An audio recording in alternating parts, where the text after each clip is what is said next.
I was standing at the kitchen counter, watching the kettle start to hiss, when I heard her say it. "So, is Jonah picking you up again tonight?" Her voice was casual, almost playful, like it was nothing, like she hadn't just dropped a live grenade into the middle of my morning. I didn't move. My hand stayed on the mug I'd just rinsed, water still dripping from my fingers. I could hear the sound of my wife's quiet laugh from the next room, followed by the familiar rustle of her mother flipping through the pages of the Sunday paper. They didn't know I was there yet. I had taken the long way around from the laundry room after refilling the washer, moving quietly on the hardwood floors out of habit. They thought I was still outside, and maybe a part of me wished I had stayed out there a little longer. "Don't be silly," I heard Clara, my wife, say. "We already talked about this." "You did," her mother replied, tone edged with something between concern and mischief. "But just be careful. Last time, remember? Lucas almost came back early." She said my name, and I smiled. Not because I found it funny, not because I was amused. I smiled the way you do when your body doesn't quite know how to react, when your mind is already 10 steps ahead, connecting things that, until that moment, had been just shadows.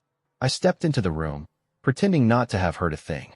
Clara was sitting on the couch, her feet curled under her, sipping tea. Her mother, Evelyn, was lounging at the far end with her readers perched on her nose. "Oh, there you are," Evelyn said with a smile. "We didn't hear you come in." "I noticed," I said smoothly.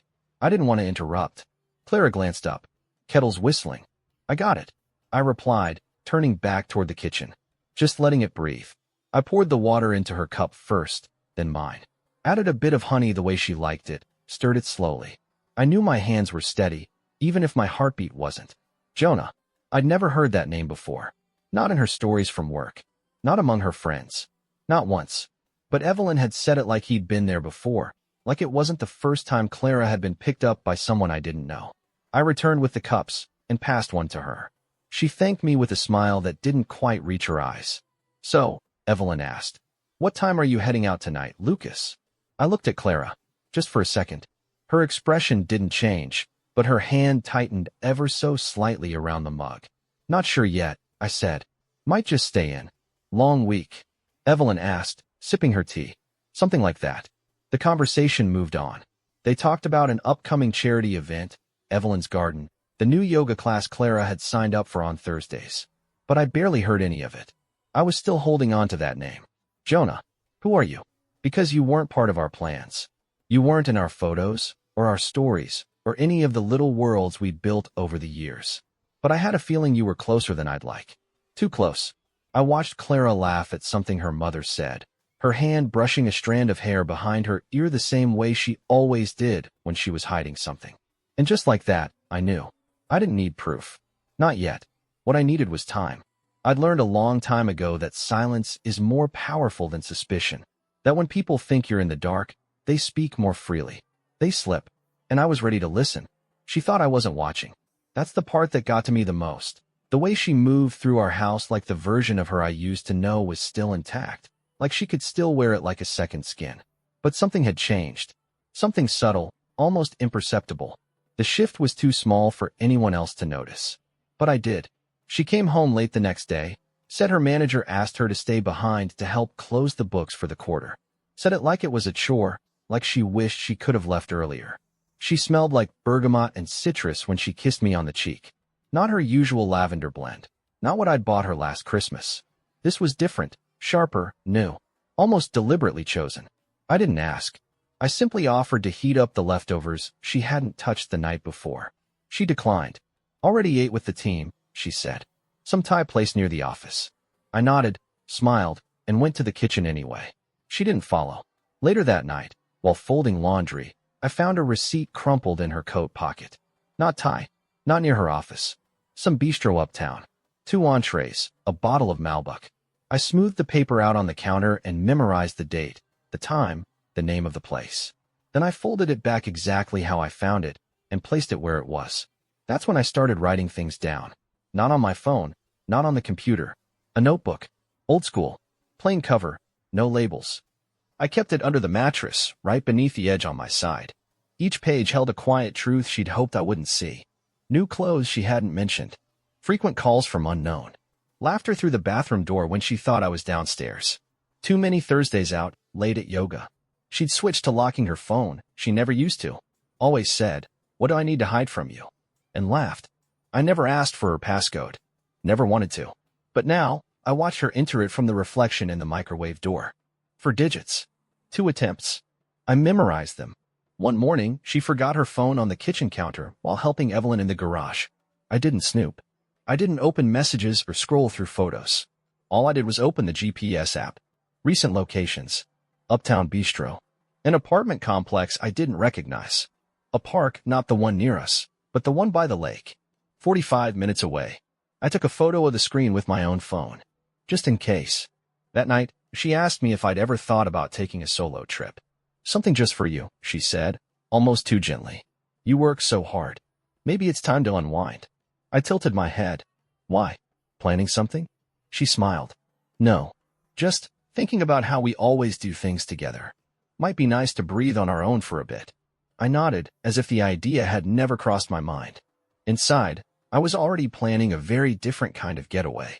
She thought I wasn't watching, but I had never been more awake. People always assume lies are messy, chaotic, clumsy, impossible to sustain. But the truth is, the best lies live inside routine.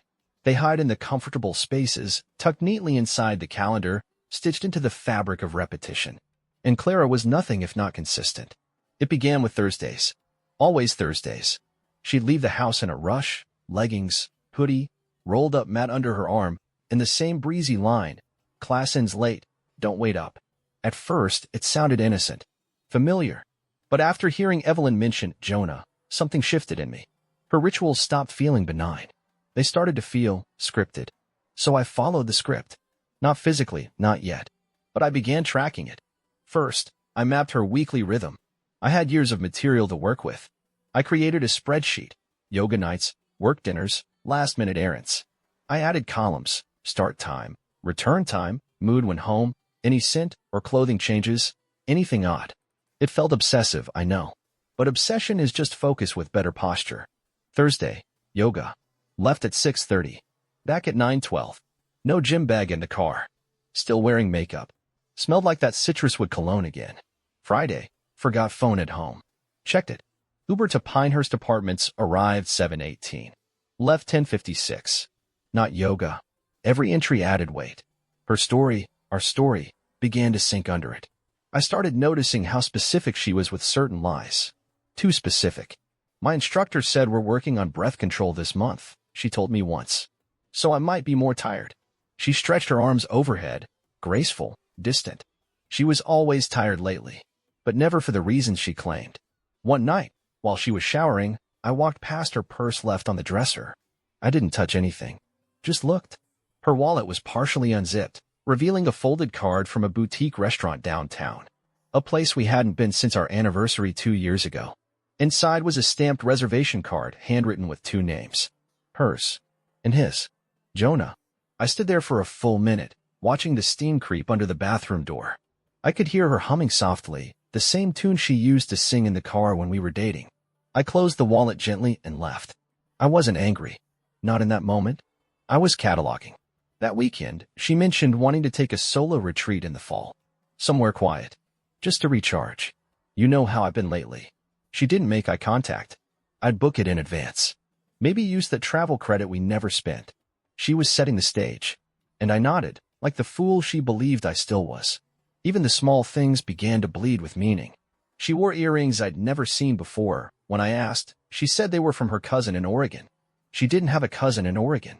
Her phone background changed from a photo of us on the coast to some generic ocean view, like a stock image. She said the colors calmed her. When I went to grab my tool set from the trunk of her SUV, I noticed the seats had been adjusted. Driver's seat pushed far back, farther than she ever said it. She's 5'4". Whoever drove last was not. That night, while she slept, I watched her phone unlock with the code I had memorized from Reflection, 2307. I didn't open any messages. I wasn't looking for shock. I was building a case. I took screenshots of rideshare receipts, saved location pings, tracked recurring transactions to a wine bar I'd never heard of. She was methodical, but not invisible. One detail haunted me more than the rest: the keychain. A little silver trinket I hadn't seen before, shaped like a crescent moon. It hung from her bag, subtle, beautiful. I remembered her saying once, years ago, if a man ever gave me jewelry just because, not for a birthday, not for a fight, that's the one I'd keep forever. She never wore what I gave her. Not for years. But that keychain, always with her. Jonah knew that story. I had enough now to confront her. Enough to break the illusion. But I didn't. Because the moment I spoke, the moment I exposed what I knew, the game would shift. And I wasn't ready to give up control. Not yet. It's always the details that betray us. Not the grand gestures, not the carefully scripted lines, but the casual, tossed-off moments. And sometimes, the truth doesn't come from the guilty. Sometimes it comes from the ones too young to understand the weight of their words. That morning started like most others. Clara had already left by the time I came downstairs. Her note was on the fridge in her slanted, confident handwriting. Meeting ran late last night. Skipped yoga. Going in early to prep for board review. Don't forget Leo's drop-off. Of course I didn't forget. Our 7-year-old, Leo, was already in the kitchen, crunching his cereal and humming some cartoon jingle.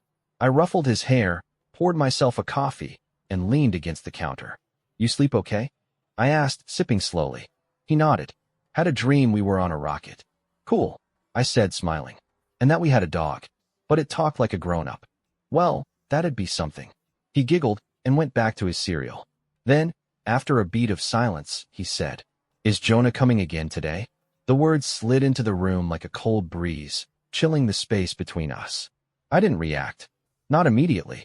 Just stirred my coffee, stared into the steam, and asked gently, Jonah? Leo shrugged, completely unaware of the crack forming in my chest. Yeah, the man who picked up Mommy yesterday. I felt my heartbeat slow, not from panic, but from clarity. Something quiet and irreversible moved through me. I said, You sure his name was Jonah? Yeah, Leo said confidently. I heard him say it.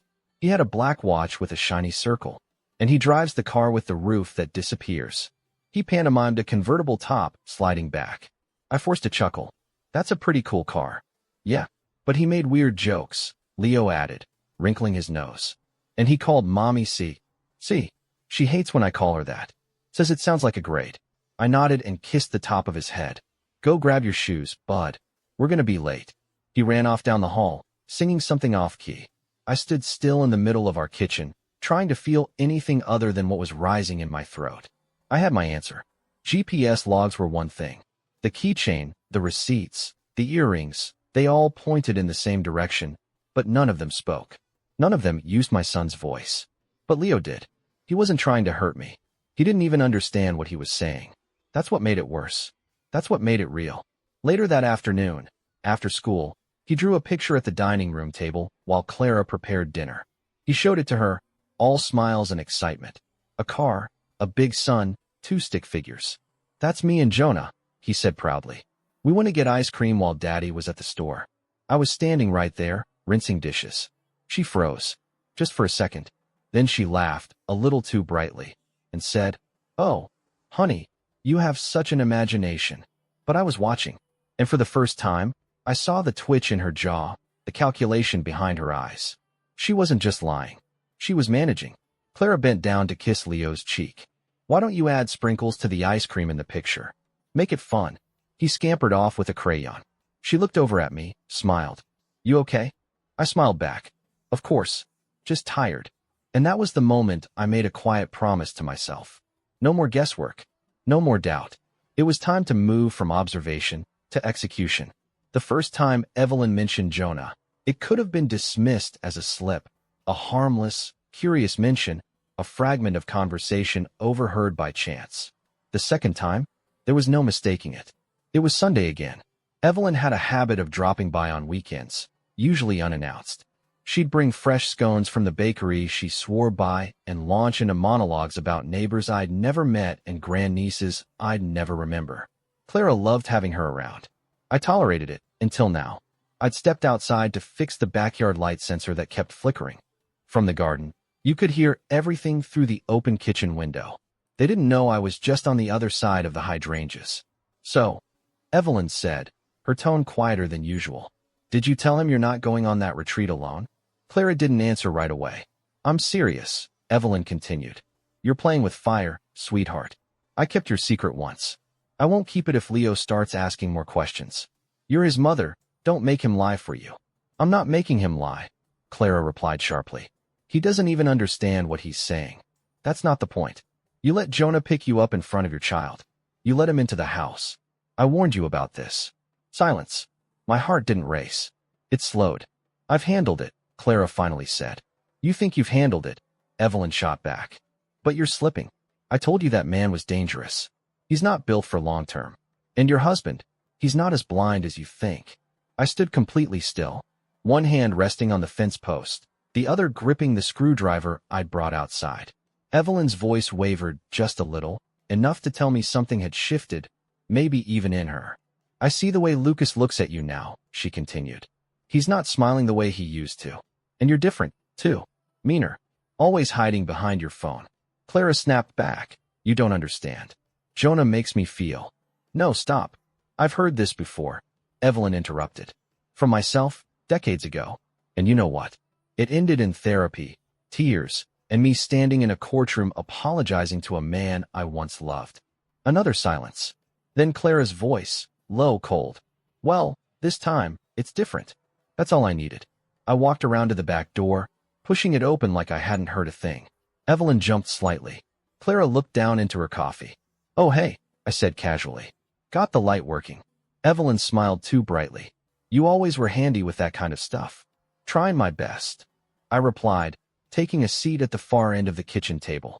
What are we talking about? Just catching up, Clara said. I nodded, eyes on Evelyn. Anything exciting? She shook her head. Nothing worth repeating. No, but worth recording. Because what I heard out there, that wasn't just a confirmation. That was collusion. Evelyn knew. She hadn't just turned a blind eye. She'd advised, warned, perhaps even coached her daughter through this maze of betrayal. She thought she was protecting her. But what she really did was hand me the final puzzle piece. I didn't hate her for it. Strange, I know. But there was something almost tragic in her voice. A kind of weariness you only hear from someone who's watched the same mistake unfold more than once. The rest of the afternoon played out like a performance. Clara offered to make lunch. Evelyn busied herself with Leo's art project.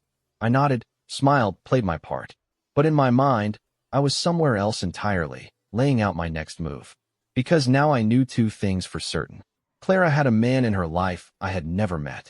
And her mother had helped her keep it from me. There's something sacred about a bedroom, or at least, there used to be. It's the one place where the outside world doesn't intrude. Or shouldn't. The place where we once whispered dreams in the dark and laughed under blankets on rainy Sundays. The place where I thought our life still existed, even when everything else began to feel distant. But now it was just another room with walls that remembered more than I wanted to know. It started with the faintest scent, something warm and spicy that wasn't mine, and certainly wasn't hers. Clara had always worn light florals. She hated anything heavy. But this lingered in the air like it belonged, like it had been there before. And recently, I noticed it the day after Evelyn's second mistake. Clara had left early, claiming back-to-back meetings. I lingered at home, called in remote. Something inside me said, check the bedroom. I don't know why. Maybe I just wanted to see if it still felt like ours. It didn't. The bed was made. Too made. Like a showroom. The pillows fluffed with intention. Her side of the dresser, spotless. Almost curated. But on my side, half tucked under the baseboard, I spotted it. A small foil tear-off, pressed into the shadow beneath the nightstand. Unbranded. Flat. Empty. I didn't touch it. I didn't need to. Instead, I sat on the edge of the bed and stared across the room. That nightstand had been mine for years. I knew every scratch, every loose screw. And I had never once dropped anything behind it. My gaze shifted to the closet. On impulse, I opened it and scanned the rows. She always hung her clothes with maddening neatness. But a black hoodie hung on a hanger I didn't recognize. A size too big. Men's cut. No tag. I pulled it out and held it up to my frame. Jonah was my height. I checked the pockets. In the left one, a dry cleaning stub. Date from last week. The location matched the same part of town where her GPS pinged on her yoga days. I folded the receipt, placed it back, and rehung the hoodie exactly as I found it. When I turned to leave the closet, I caught sight of something else. The edge of a shoebox tucked behind her winter boots. Curious, I slid it forward. Inside, an envelope. My name wasn't on it. Just a thick wad of printed photos. Not of her and Jonah together, no. That would be too careless. Instead, they were of the same places. The same nights. The same pattern. Restaurant tables with 2 drinks. A convertible parked in a dim lot. A blurry silhouette that was unmistakably her, stepping into someone else's arms. These were hers to keep, I realized. Not mine to find. I put the box back. That night, Clara came home humming. Hair curled, eyes bright. She kissed me on the cheek and said something about finally finishing a proposal deck. I didn't ask what client. I didn't care. Because now I knew. This wasn't just a betrayal of our vows, or our routine, or even our love. It was a betrayal of space, of home. She had brought him here. Into the one place I still held sacred. Into the place where my son sleeps down the hall. Where I had built everything from scratch. And she walked across these floors like none of it mattered. I spent that night on the couch. Told her I had a headache. She shrugged and went to bed alone. I lay there for hours, staring at the ceiling, listening to the faint creaks above me. I imagined Jonah walking barefoot across our carpet, touching things that weren't his. It wasn't just about catching her anymore. It was about taking my house back. By the time I planned my business trip, every piece was in place. I made sure she overheard the call I wasn't actually making, the one confirming my overnight stay in Seattle. Left the suitcase half-packed by the door. I even printed a fake itinerary and left it folded on the counter where she'd pretend not to look. She didn't ask many questions. Just nodded, kissed my cheek, and told me to be safe. The kind of generic send-off you give someone you've already stopped missing. By 7:30 that evening, I was parked 3 blocks away, inside my friend Aaron's car.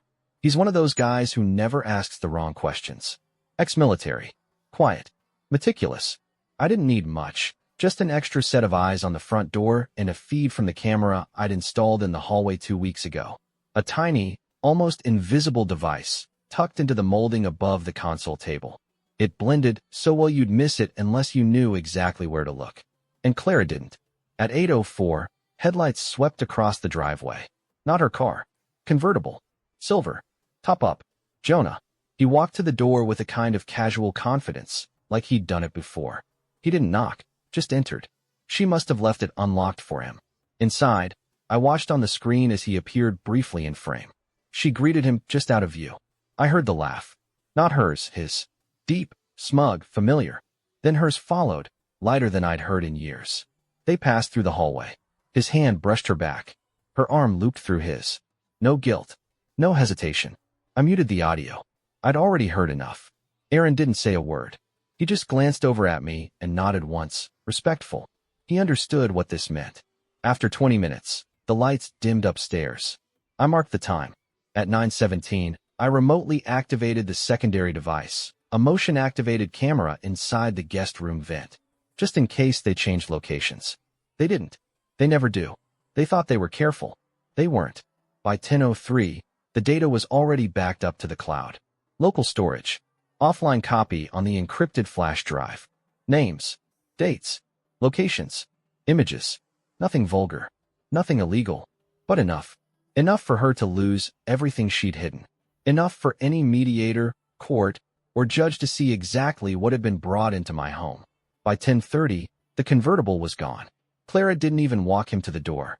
She stood at the window, adjusting her robe, checking her reflection, sipping from a wine glass like it was just another evening. I waited 20 minutes more. Then I returned. Quietly. No drama. She didn't hear me come in.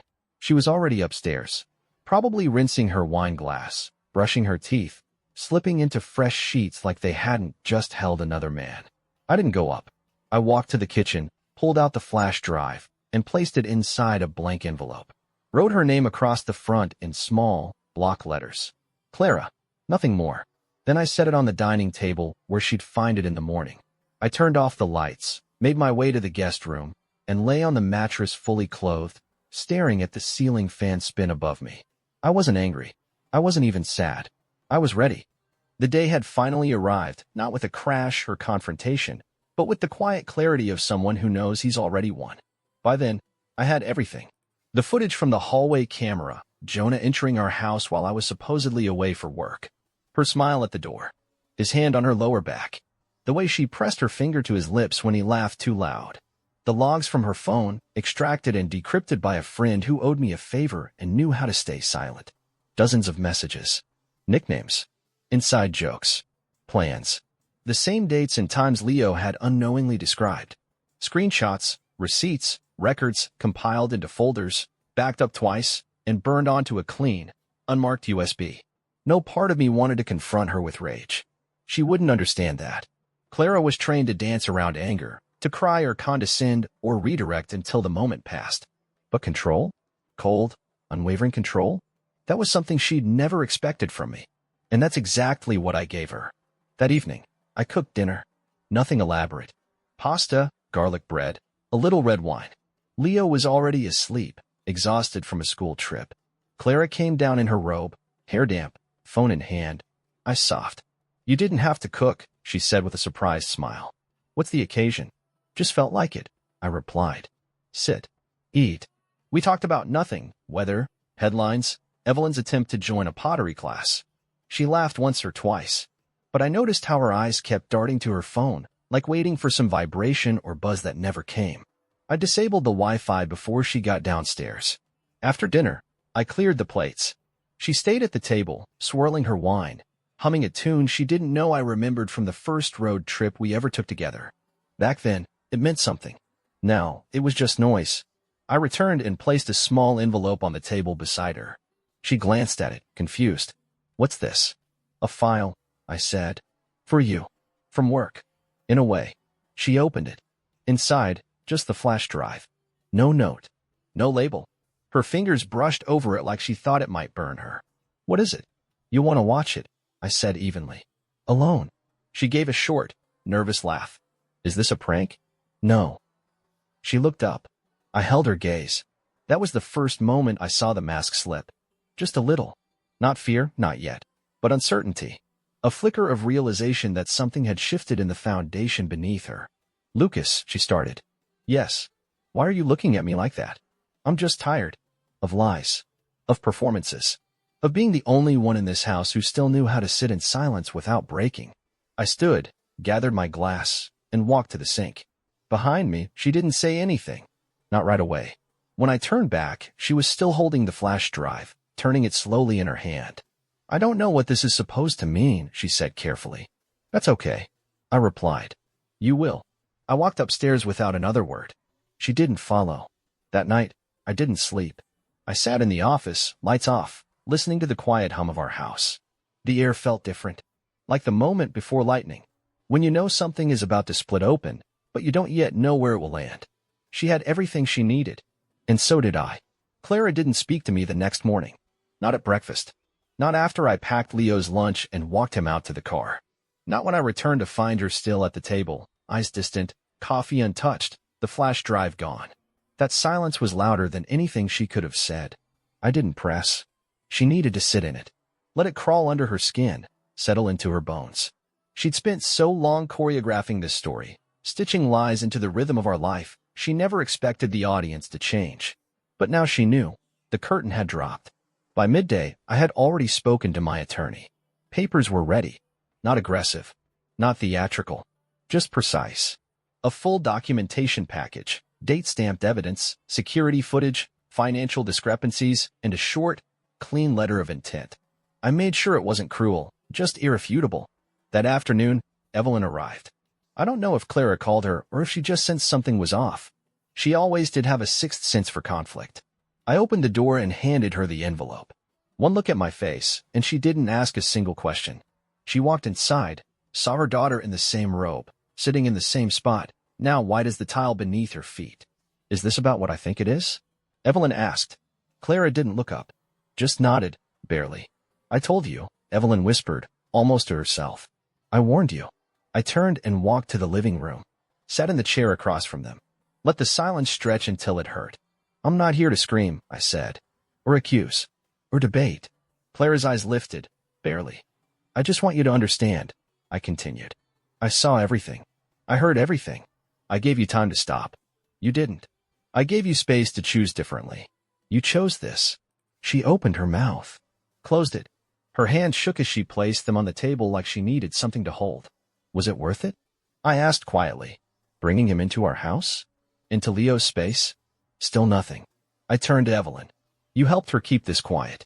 She flinched, ashamed. I'm not angry at you, I said. You were trying to protect her. But from what? Clara finally spoke, barely above a whisper. From feeling trapped. I nodded slowly. Well, I said, standing, reaching for the folder on the console, you're free now. I placed the documents on the table. One copy for her. One for her lawyer, whoever she chose. My name already signed. Calm. Final. No shouting. No scenes. Just facts. She didn't touch them. I leaned in. I hope he was everything you risked this for. She blinked, and for a moment I saw the panic break through her mask. Not guilt. Not sorrow. Fear. Not of me, but of what was now inevitable. I turned and walked toward the door. Evelyn stood to follow. Before I left, I looked back once more. You had every chance, I said. And every lie came with a choice. Don't ever say you didn't know what you were doing. I closed the door behind me. Outside, the air felt different. Sharper. Realer. Like I'd stepped out of a long, muffled dream. There were no more secrets. No more pretending. Only silence. The kind that comes after everything false has burned away.